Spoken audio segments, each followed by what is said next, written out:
Kyle here from allmediareviews.blogspot.com. Here to do a couple of videos today, just Monday, July 25th, 2022.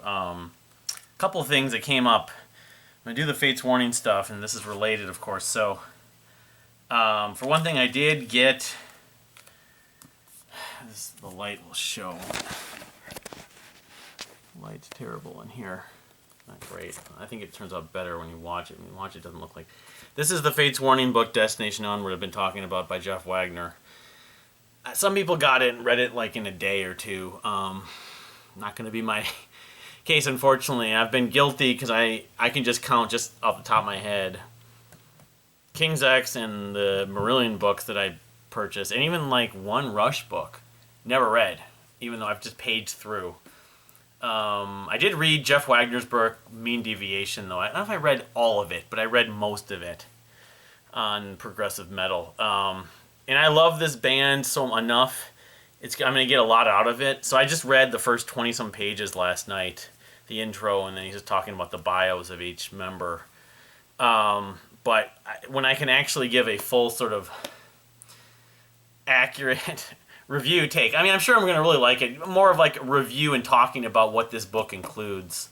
Stuff. I mean, just reading the first 20 whatever pages. I'm trying to get through the first chapter and didn't get through it. I was just falling asleep last night. That's the thing, is I just don't have always so much time between work and shopping and everything, and all the two cats and everything. I just don't have a lot of time just to go ahead and recreationally read.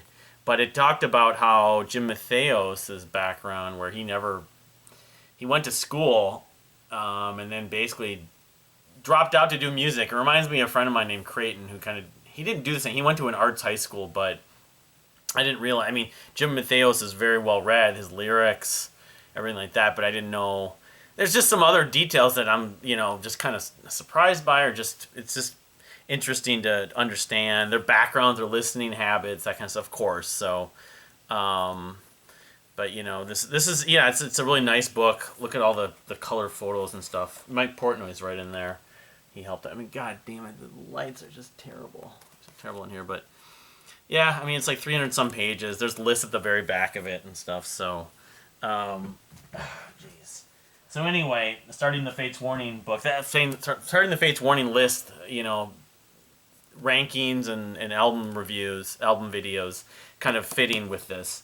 I was thinking about with King's X, though, and I mentioned King's X just a minute ago. I should do the same. I want to do the same thing with them, and their new album's coming out in September, so hopefully if the timing works out, I could be doing this. And the thing about King's X and Fates Warning, too, they were actually supposedly going to do a tour together back in the 90s, and King's X... They didn't back out, I guess. I don't know the exact details. I just remember hearing it from another fan said that, they basically said, nah, we're not interested in touring with you guys. I don't know, I know they were both on Metal Blade. I think that was right around the time, but anyway. But yeah, I'll probably plan to do, and then maybe I'll actually try to go back and try to read the King's X book, which is not like this exactly. It's more just like anecdotes, and it's more like a joint list of like commentaries of telling stories versus just one person's account. So, I mean, this isn't one person's account, but it's still being published and written through the sort of perspective and of Jeff, first and foremost, even though there's a ton of people he interviewed. He basically interviewed everyone with the band, including Kevin Moore. Wasn't really an official member, but he did, I guess, contribute a little bit to this. So, yeah, I'm really looking forward to I'm enjoying so far what I've read. So the second piece, I guess there's a few pieces I'll come up, but the second big one is I did, Andre Matos, this singer from Brazil, famed from my perspective, known for his work with the band Angra, the Brazilian band, and then Shaman after that. He passed away unexpectedly of a heart attack at the age of 47. He's almost 48 in 2019.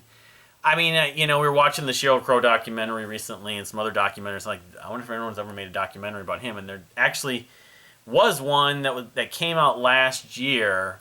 It's titled Andre Matos, Maestro do Rock, or Maestro of Rock. Of course, it's in, is it Spanish or Portuguese? I think it's actually Spanish. Anyway, it might be Portuguese. It makes sense it was Portuguese. I believe Portuguese is spoken in Brazil, but... So it was made. I don't know if they did like a Kickstarter for it or something back in 2020, and released in some format in like last September. And it showed up on Vimeo, which I could post a link. I did decide to order it, watch it, purchase the for I have three. I still have an access for like another day or two. All in like subtitles, of course, because nearly all of it's in, I think, Portuguese. Um, but the thing I'll say is like an hour and 40 minutes, and it really only covers a lot. It only covers like his early life up into the point where he joined his first like official band. I can't remember. I was kind of dozing off during some of it. Viper. I know Viper. I know his work with Viper, but of course he joined Angra after that, and Shaman and his solo band and some of the other work he did. But I'll say that, yeah, given the fact it was as long as it was, whatever, 90, a little over 90 minutes, an hour and 40 minutes, I was hoping there'd be more content about that period. And the plan was, I don't know what the plan was, but it seems like they're planning to do multiple more in the series. So there's going to be a second, and maybe a third, even a fourth episode or version or volume of this documentary, Andre Matos, Maestro du Rock. It's kind of, it was $12. I mean, inflation, whatever, I was figuring it would be a little more thorough. But, I guess if it's like one a year or something, they're needing money for it, of course, to finish it and publish it and have it be done the way it was interesting to see a lot of his background, how he, learned how to play music, how he learned to sing. He had this thing with his ankles or something where he was walking up until about the age of 8 or something on his heels. I don't know why, because he had some kind of form of ADHD or whatever. I think they said ADHD. It might be on the spectrum some kind. Anyway, he had to have surgery, and he was in a wheelchair for like a year or something like that. So I didn't know a lot of stuff I didn't know about him. But he was a savant. I knew that, but some of the details with his mother, I think it's his cousin and brother and sister. You do hear him sing. He was in a couple bands before that. They had TV appearances and stuff. Some of that stuff wasn't found. They just mentioned it, but some of them they did show. But it was really like his basically as an infant, or not as an infant, but kind of as an infant and like as a child, and then like he didn't want to learn. He didn't want to listen to, I think, was it that him? Yeah, I'm kind of getting mixed up because I did the Fates Warning thing. He didn't want to listen to, like, music of his time when he was born in the early 70s. And I guess his parents and, like, grandfather, he was close with his grandfather. His grandfather, like, basically raised him, from what I remember they said in the documentary. But he was very astute in terms of, like, learning classical music. And his grandfather had that background too, so, but he was very, like, that's why he started picking up and had like perfect pitch. He could play a lot of stuff on piano, and he was really a keyboard player when he first joined Viper. Actually, I knew that. I remember reading about that around the time he passed away. Even though I've been a fan since the mid '90s, I was a fan of Holy Land. Was the album that was out when I first discovered it through Impulse Music. So, I guess my review of the documentary is sort of lukewarm, and especially for how much the price to pay to watch it. I mean, it wasn't like a ton of money, but it's just figuring this would be it, not, the people that made the documentary, this Anderson Bellini, sounds like an Italian name, probably accumulated a lot of footage. A lot of it was from his family, a lot of footage. And instead of trying to compartmentalize it into one 90-minute or 2-hour documentary, decided that they wanted to make it more thorough. Because I'm sure a lot of these documentaries have 4, 5, 6, 7, 8, 10 hours or more of footage and stuff that they, chop up and edit down into being a reasonable length. But this was literally only just part 1. And so we didn't really have much of any content of the stuff that I know and love to hear about yet. So that's why I'm hoping that they'll be putting out more than a second and third volume at least on the Andre Matos documentary, because he was my favorite. I didn't mention that. He basically was my favorite singer. Love a lot of singers historically in rock and metal. Annie Haslam would be sort of alongside him, the Renaissance vocalist. Jimmy Necco, we're in the arts, would probably be my favorite modern singer. But I mean, I love a ton of other singers. Of course, there's Freddie Mercury's and Steve Hogarth's and Doug Pinnick's and everything like that. Anyway, so that's my take on that Andre Matos documentary. I'll try to find the link. It's on Vimeo, the Vimeo. It's on there. You can watch it that way. There's some trailers. There's a trailer for the second episode on YouTube that was put up, like, I think in May. So I wanted to mention also a couple other house cleaning things.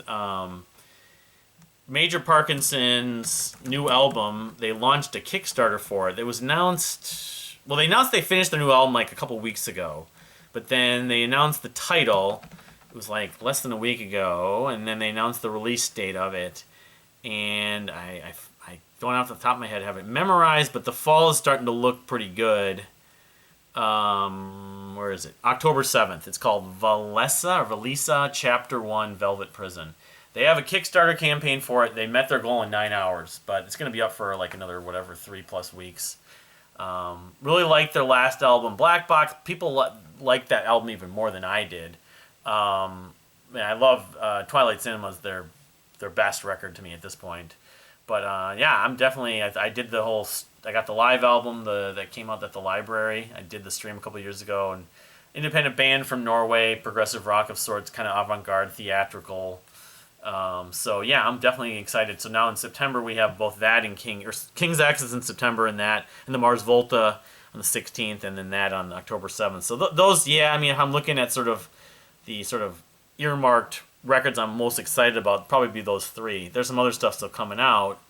Long Distance Calling has an album called Eraser on the 26th of August. Their last album was decent. I didn't spend a lot of time with it. It was very kind of dark and brooding of the topic matter of like being in the environment of today's world. Basically, I think it was called "This Is How We Want to Live" or "How Do We Want to Live." It was a little bit about technology, and it was just like I never was in the mood to listen to it. But I've liked many of their records, Long Distance Calling. But that's coming out going back to August or sooner, and on August 26th, so about a month from now.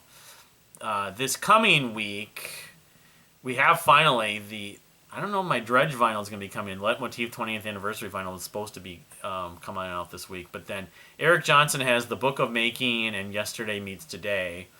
And then Ryo Komodo of Spock's Beard, or I don't know, The Myth of the Monstrofist. I think it's some of it, that project, that prog covers band. Some of the members of that are on it, like Mike Keneally and... Anyway, Michael Sadler maybe? I can't remember. I haven't followed his solo career, but... I might check it out because a lot of people are talking about it. And then Josh Rouse has his album called Going Places, which he releases an album every couple of years. It's not surprising, but he's more of my wife's things primarily. But there's some new stuff coming out. The Fates Warning stuff I'm about to talk about. There's the A to Z thing coming out August 12th, the Zonder and Ray Alder thing, Alder Zonder. But the Kings of Mercia, the thing that Jim Matheos is doing, that I haven't seen a release date for that yet, but I'm definitely anticipating that. Muse have an album called Will the People, their newest single. It's like they're trying to be metal. They keep on trying to do things more along what they're not typically known for, but... So, that's kind of it. I knew there was a couple other things that have come up. Well, I know Dirt Poor Robins is planning to release Queen of the Night as a full album, the soundtrack. I was wrong. I think it was 5 episodes. Sometime this autumn, so I'm definitely looking forward to that. And then in terms of the albums of the year rankings, that's going to definitely be in there. Then there's just a lot of stuff that, like Peter Gabriel's Ice Show. I've gone through this many times that I need to do some research on, and just we're waiting on information on. But I did see one thing. Oh, the Polyphonic Spree have confirmed that their new album, Salvage Enterprise, they had a new single that came out. It's pretty good. But the Salvage Enterprise will not be coming out until 2023. So... and Never Ending White Lights. There was a podcast with Daniel Victor I heard recently. There's a pretty decent chance a new single's coming out this fall or sometime early next year. It's been 10 years, but the podcast that he did, the interview discussion, Daniel kind of talked about how he's kind of finally, believe it when you see it, of course, but I'm really thinking finally next year we're going to get music from them, and we might even get a new single this fall. So, whenever that happens, I'm excited. Your Ben Sinisters, Childish Japes, Small League Sing Ships, Dream the Electric Sleep, Kimbra. There's other stuff, obviously, we're still waiting on. She was playing drums recently on a video. The Self thing, Rancho Luxurio. So a lot of stuff I'm excited about. But, yeah, that's kind of it for both the Andre Matos documentary and the Fates Warning book that when I have my free time available to read, I'll do a more thorough review. But I mean, check it out if you're a Fates Warning fan. You didn't know about this. Definitely worth checking out. I mean, check out if you can still get a copy, Mean Deviation too, Jeff Wagner's book. So you can see this. It's like it looks really dark here, but when I watch it on video, it looks better. So anyway, but thank you for watching. Please subscribe, and we'll see you next time.